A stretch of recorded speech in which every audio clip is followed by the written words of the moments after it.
Summary of Mockingjay by Suzanne Collins. The book starts with a young woman named Katniss Everdeen standing in the rubble of her old home, which is called District 12. Katniss, a resident of the future country of Panem, just got away from the Hunger Games, an event that Panem's government puts on every year. In the Hunger Games, people from each of Panem's 12 districts fight until only one person is left living. Katniss has escaped from the Hunger Games arena with the help of Haymitch Abernathy, a few other Hunger Games competitors, and Plutarch Heavensbee, a double agent who pretended to work for the government but really works for a secret rebel alliance that wants to defeat the government. Haymitch was not able to free Katniss's friend Peeta, who was also in the Hunger Games from District 12. As a result, Peeta is being held by the government because they think he is a rebel. President Coriolanus Snow, who runs the government of Panem, has destroyed District 12 to get back at Katniss for running away. Gale, Katniss's best friend since childhood, was able to get a lot of people out of District 12 before the bombs went off. Gale led his people to District 13, a secret area that the government had said was empty but was actually full of people. Katniss, Gale, and a lot of the people who used to live in District 12 now live in District 13, which is almost completely underground. President Alma Coin is in charge of District 13. She is a tough and often cruel boss. Katniss's refusal to obey the government has caused many of Panem's districts to revolt. So, Coin wants Katniss to be a mascot for the resistance. He wants her to travel around Panem as the Mockingjay, a sign of the movement. Katniss reluctantly agrees to be the Mockingjay, but she has a few conditions. One of them is that she will be able to kill Coriolanus Snow herself after the rebels win the war. One night, Katniss watches government TV and sees a conversation between Peeta and Caesar Flickerman, the official TV reporter of Panem. Peeta tells Caesar in the interview that he thinks the uprising is a suicide mission and that Katniss and all the other rebels should drop their guns.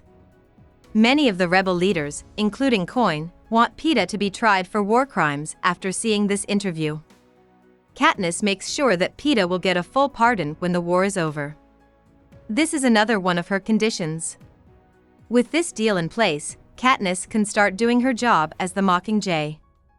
Plutarch and Fulvia, who works for him, get Katniss ready to make a series of propaganda movies to get people to join the rebel cause. Katniss tries to do her job as a mascot in these videos, which make them awkward and not very believable. Haymitch points out the problem. Katniss is best when she makes things up on the spot, not when she sticks to a plan. With this in mind, Coin sends Katniss on trips to other districts with Gale, Coin's helper, Boggs, and a big TV crew. The goal is for Katniss to face real danger, show real courage, and convince as many people as possible to join the rebel group. Katniss's exploding arrows were made by BT, a rebel spy who also took part in the Hunger Games. Gale and BT also show Katniss a smart double bomb that they plan to use against government forces. Katniss's first stop is District 8, where big protests against Snow's government are being planned. There, Katniss meets Commander Paylor, who is a very important rebel leader. Katniss goes with Paylor to rebel hospitals, where her appearance alone is enough to cheer up the sick and hurt. Paylor shouts all of a sudden that there is a government air raid going on. Katniss is told by Plutarch and Haymitch to go back to safety. Instead, she runs out into the open and shoots explosive arrows at the government hovercrafts that are bombing the hospital. Katniss protects District 8 from this danger, and after the hovercrafts leave, she gives an inspiring speech about how fire is catching. Back in District 13, Katniss is shocked to hear her own speech being aired all over Panem. This is because BT takes over the government's media network and uses it to send out messages from the rebels. Haymitch tells Katniss how proud he is of her, but he also tells her not to disobey him again. Katniss is surprised when she sees another talk with Peeta on a government-run station one night. Peeta says that the rebels are making trouble, and he seems to ask Katniss directly if she trusts the rebel leaders. Even in the days that follow, the rebel leaders don't talk to Katniss at all about Peeta's interview, and neither does Gale.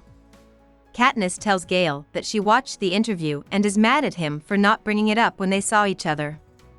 She also wonders, in private, if her actions in District 8 haven't made Peeta's life worse. Since Peeta is in government custody, it's easy to imagine Snow beating him more roughly because of Katniss's attacks. The next task for Katniss is to go to District 12. There, the TV crew records her singing The Hanging Tree, a song her father taught her. After that, Katniss and Gale take a walk through their old town, and Gale tells her that he loves her. Gale isn't very happy when Katniss kisses him, because he says that Katniss only loves him when he's hurting. When Katniss goes back to District 13, the TV is showing another conversation with Peeta. Peeta yells during the interview that District 13 will be dead by morning. On TV, guards grab him and beat him really badly. Haymitch figures out that Peeta was trying to warn the rebels about an attack by the government. Coin tells everyone in District 13 to go back to their bunkers. Katniss spends the next few days with her mother and her sister, Primrose. She hears explosions above her, which means that the government is bombing District 13. Primrose tells them while they are in the bunker that Snow will keep Peeta alive to make Katniss weaker. Finnick Odair, a rebel and former Hunger Games participant, tells Katniss that Primrose is right. Snow likes to keep his enemies in line by locking up their loved ones. He says that Annie Cresta, the woman he loves, is also being held captive. Soon after, Coin says that Gale, Boggs, and others are going on a mission to save Peeta from the government. Katniss can't go on this task because she's too important to the rebel cause, which is something she doesn't like. A few days after it leaves, the mission comes back with Peeta and Annie Cresta. Peeta, on the other hand, tries to choke Katniss when he sees her. Haymitch knows that the government has abused and manipulated Peeta so that he thinks Katniss is the cause of all the bad things in Panem. Peeta needs to be slowly reintroduced to Katniss until he's no longer afraid of her. District 2 is where Katniss's next job is. When she gets there, Gale tells her that he is no longer jealous of Peeta and actually feels bad for him. Katniss kisses Gale on the spot, and they talk about their time in District 12. Soon after, the rebels talk about a plan to bomb the Nut, a big government stronghold in District 2 where a lot of people live. Gale suggests that the rebels kill people. He says that since the government already bombed District 12, it's time for them to bomb it in return. The rebels agree to this plan, and the next day, many innocent people die when a bomb goes off in the Nut. Katniss is shot in the chaos that follows, but her body armor keeps her safe. She wakes up in the hospital in District 13 and slowly starts to get better. The next task is to go to the capital, but Katniss isn't asked to go because she needs more time to heal. Katniss asks Coin to let her go to the capital and kill Snow. Coin agrees hesitantly, but only if Katniss can get better in a month. Katniss follows a strict training and exercise plan and goes through a dangerous set of rushed surgeries as part of it. Katniss is able to qualify for the task after a month. The camera crew, Gale, Boggs, Jackson, Finnick, and Boggs's assistant work with her. As usual, Plutarch will be in charge of the task. He says that the area around the capital has been filled with pods, which are basically futuristic landmines that release dangerous things when they are triggered. Plutarch stole the hologram plans for the pods before he joined the rebels. This way, the mission members will be able to tell which pods are dangerous and which are just fakes. The capital is where Katniss and her mission arrive. Over the next few days, they shoot at pods. Katniss is bored and has a secret plan to go off on her own to find Snow and kill him. Just as she is finishing up her plans to do this, Peeta, who has been slowly getting better from his training, joins the task. Katniss is terrified that Coin sent Peeta to be with her, and she secretly wonders if Coin wants her dead. She tells Boggs about this, and he tells her in a gloomy way that it's possible because Coin wants to get rid of any possible enemies as soon as possible. Boggs tells everyone to keep an eye on Peeta at all times so he doesn't get a chance to attack Katniss. Boggs walks through an empty building outside the capital one day and accidentally sets off a bomb, which blows off both of his legs and kills him. Boggs gives Katniss his hologram plans for the pods right before he dies and tells her, "Don't trust them." Peeta's capital conditioning is turned back on by the chaos, and during the fight he kills a rebel soldier by pushing him into a nearby pod. Peeta is held back by the remaining rebel troops, who knock him out and tie him. After the blast, Katniss lies and tells Jackson and the other troops that she's on a secret mission to kill Snow. Katniss is surprised that the camera team goes along with this lie and acts like they were told the same thing. Jackson agrees to go into the Capitol and look for Snow, but he doesn't want to. Peeta tells the group in a whisper that they should kill him when Katniss asks what they should do next. He tells her that he is now a threat to the goal because he could kill Katniss at any time. Katniss doesn't believe this, and she says she'll do everything she can to keep Peeta living. The task goes into the huge system of tubes that run under the Capitol. There, Katniss is terrified to find a pod called the Meat Grinder, which kills Finnick and tells an army of Mutts, government troops who are half human and half animal, that they are there. The Mutts chase the rebels through the tunnels, and Jackson stays behind to protect her fellow troops. Once Katniss and the others have gotten away, they use the hologram's emergency bomb to blow up the army of Mutts. Katniss can't believe that Peeta has kept his cool better than anyone else. She tells Peeta she's scared and gives him a kiss. He gives her a kiss back and tells her that Snow can't kill her. The rest of the mission's members go to the home of a woman named Tigress who supports the rebels. Tigress gives Katniss and her friends complex disguises and warm clothes, and then tells them how to get to Snow's house. Katniss hears Peeta and Gale talking about her the night before the mission is set to leave. Gale says that Katniss always picks the one she can't survive without. This hurts her feelings, but she can't completely disagree with him. The mission goes to Snow's house the next day. Before they can get very far, there is a fight and then a bombing.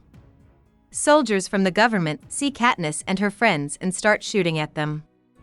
In the chaos that follows, Katniss gets split from the mission. Katniss sees parachutes falling from the sky as she stumbles through the groups of people who are fighting.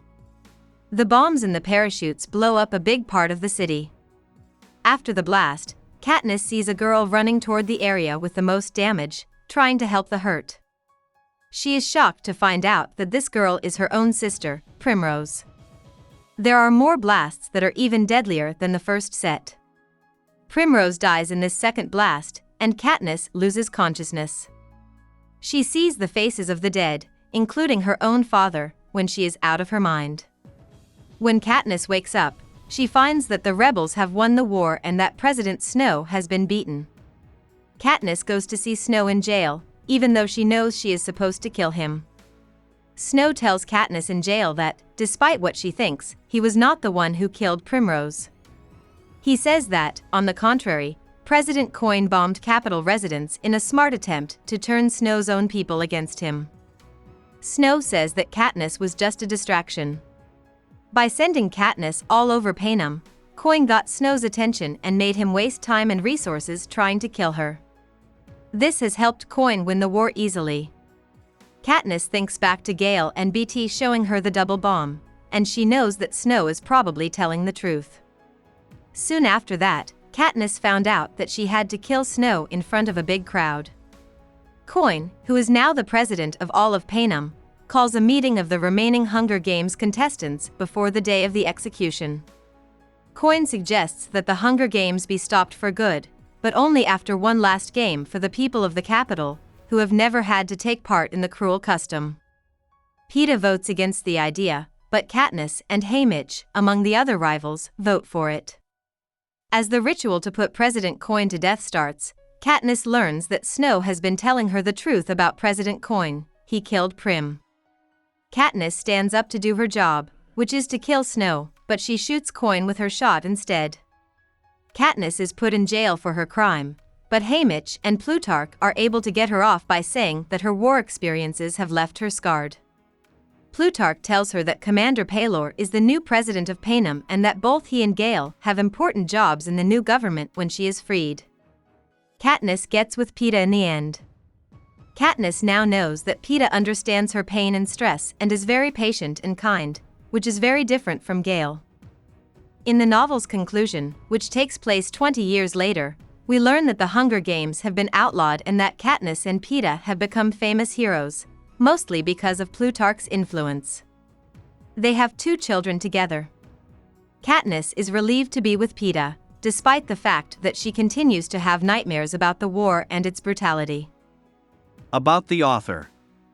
Suzanne Collins was born August 10, 1962, in Hartford, Connecticut. As a kid, her family moved around a lot because her father was an officer in the U.S. Air Force. They lived in the eastern U.S. and parts of Europe. Because her father had been in the military, he thought it was important for his kids to know about war, not just where fights took place, but also why and how they went. Collins went to Indiana University in the end and got a degree in theater and communications. After a few years, Collins went back to school to get a degree in playwriting from New York University. Soon after she got her degree, she started writing for TV. Collins wrote for a few Nickelodeon shows, Scholastic Entertainment, and Kids WB. Eventually, she got the idea to write a set of books for kids. The Underland Chronicles is what came out of this. A few years later, Collins was watching TV and flipping between channels about reality TV and the wars in Iraq and Afghanistan. That's when she got the idea for the Hunger Games. Collins wrote 2 more best-selling books in the series after the Hunger Games. These were Catching Fire and Mockingjay. Hope we summarized it fully and you liked it. Please hit the like button and subscribe to our channel so that we are motivated to create more videos.